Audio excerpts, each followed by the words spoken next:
जय हिंद मेरे देशवासियों। याद करो 2016 जब इस जैन जी ने, इस युवा ने अपने माता-पिता को, अपने दादा-दादी को, अपने परिवारजन को, अपने आस-पड़ोस में खून के आंसू रोते हुए देखा था। मजाक बनाया गया, शादी है, पैसे नहीं है। नोटबंदी, तानाशाही फरमान जारी किया। यही जो बच्चा आज जैन जी है, उस समय 8-10 साल का था। इसने देखा है अपने माँ-बाप को रोजमर्रा की जद्दोजहद करते हुए, खाने का इंतजाम करते हुए, बैंक की लाइन में लगते हुए, भूखे प्यासे। गुस्सा, गुस्सा। ये तो हिंदुस्तान की जनता है, उभर गई आत्मविश्वास से, अपने करेज से, अपने गुरूर से। अभी इससे उभरी ही थी कि फिर धड़ाम, एक फिर तुगलकी फरमान, अव्यवस्थित जीएसटी। छोटा दुकानदार, छड़ी वाला, रेड़ी वाला, फुटपाथ पर सामान बेचने वाला, मंझला व्यापारी तबाह, व्यापार खत्म, भारत की इकोनॉमी धड़ाम। गुस्सा, 10-12 साल का यही बच्चा युवा बन रहा है जो आज, उस समय का गुस्सा। अभी यही नहीं, आतंकवाद खत्म हो जाएगा, काला धन आ जाएगा, भ्रष्टाचार खत्म हो जाएगा। कुछ भी नहीं हुआ, सब कुछ वहीं की वहीं, उल्टे बढ़ और गया। हम देख रहे हैं अपने कुछ धनाढ्य व्यापारी मित्रों को सब कुछ, भारत की नवरत्न कंपनियां तहस नहस कर दी, बेच दी। ये गुस्सा। शिक्षा प्रणाली, भारतीय जनता पार्टी और आरएसएस की विचारधारा ने हिंदुस्तान की शिक्षा प्रणाली को जितना तोड़ना चाहा, जितना खत्म करना चाहा, इन छात्रों में वो गुस्सा उतना बढ़ता चले गया। बेरोजगारी चरम पर, एम्प्लॉयमेंट खत्म, इंफ्रास्ट्रक्चर खत्म, कुछ भी नहीं। यही गुस्सा। इसके अलावा भ्रष्टाचार की बलि चढ़ गए, कंपटीशन एग्जाम, नीट पेपर, शिक्षा प्रणाली। यही गुस्सा, यही गुस्सा। नेता प्रतिपक्ष राहुल गांधी जी ने इन सब चीज को भांपकर, इस देश में इस स्थिति को देखकर जब इस मुद्दे को लेकर आए, तो सरकार के रोंगटे खड़े हो गए और कान खड़े हो गए।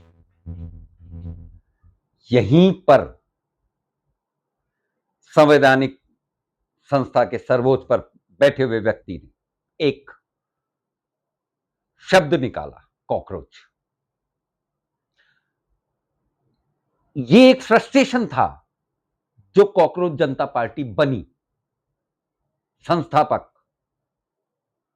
अमेरिका से इंडिया आया, सरकार ने लपक लिया। जिस सरकार ने पिछले 12 साल में कोई भी आंदोलन, जन आंदोलन व्यवस्था के खिलाफ कुचल दिया, हमने देखा है, हमने देखा है, पूरे हिंदुस्तान ने देखा है। चाहे वो शाहीन बाग का हो, चाहे वो एनआरसी हो, चाहे किसान आंदोलन हो, चाहे वो देश की शान महिला पहलवानों के प्रति जो निर्ममता से कुचले गए उन आंदोलनों को, वो भी हमने देखा है। परंतु ऐसा क्या था इस सीजेपी के आंदोलन में, जंतर मंतर पे, एयरपोर्ट पे आपने परमिशन दे दी, आओ धरना लगाओ। सोनम वांगचुक जी, प्रतिष्ठित चेहरा, एजुकेटर, पर्यावरण विज्ञ, बेहद नेक इंसान, वो सरकार के इस छद्म को समझ नहीं पाए। अब वो आ गए छात्रों की आवाज में आवाज मिलाने के लिए और भूख हड़ताल पर बैठ गए। वहीं पर आप देखो, जब छात्रों ने देखा एक 60 साल का व्यक्ति छात्रों की आवाज उठाने के लिए भूख हड़ताल पे बैठ सकता है, तो हम छात्र क्यों नहीं। गर्व है उस भारत की लक्ष्मीबाई नेहा वोरा का, जो अपने साथी छात्रों के साथ, छात्राओं के साथ भूख हड़ताल पर बैठ गई छात्रों की आवाज उठाने के लिए, इस सरकार की आंख में आंख मिलाने के लिए। यहीं पर है जो 2014 से आज तक वो चाटुकार चौथा स्तंभ कहलाता है भारत के लोकतंत्र का,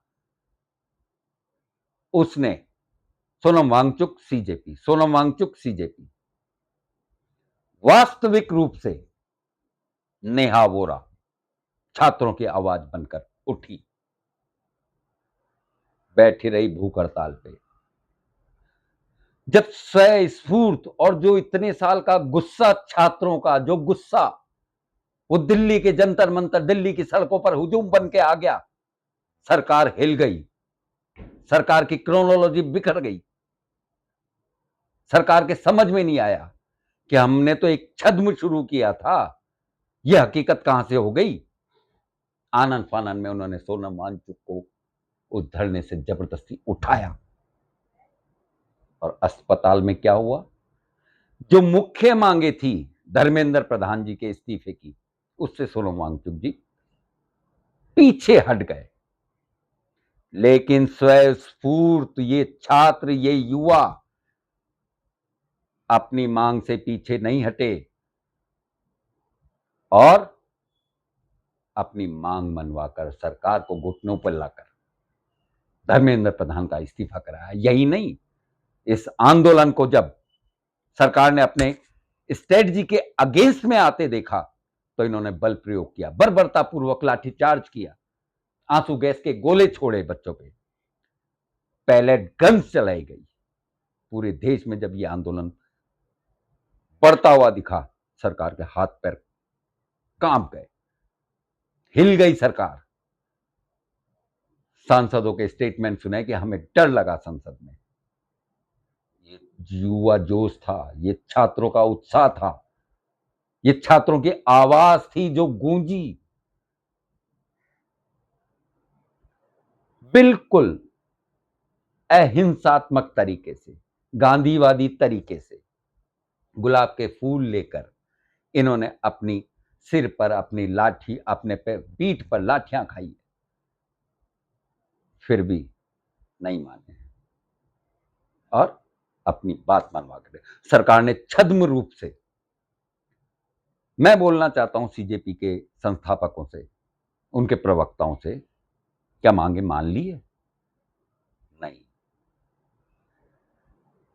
पूरे देश के अलग अलग हिस्सों में अलग अलग तरीके से छात्रों को, 15-15 साल की बच्चियों को किस तरीके से ट्रोल किया जा रहा है, किस तरीके से परेशान किया जा रहा है, किस तरीके से उनके घर पे पुलिस भेजी जा रही है, बदला लिया जा रहा है कि ये सरकार जो घुटने नहीं टिकाती थी, आप लोगों के गुस्से ने उनको घुटने पे ले आया, सरकार उसका बदला ले रही है और आगे कितना लेगी नहीं मालूम।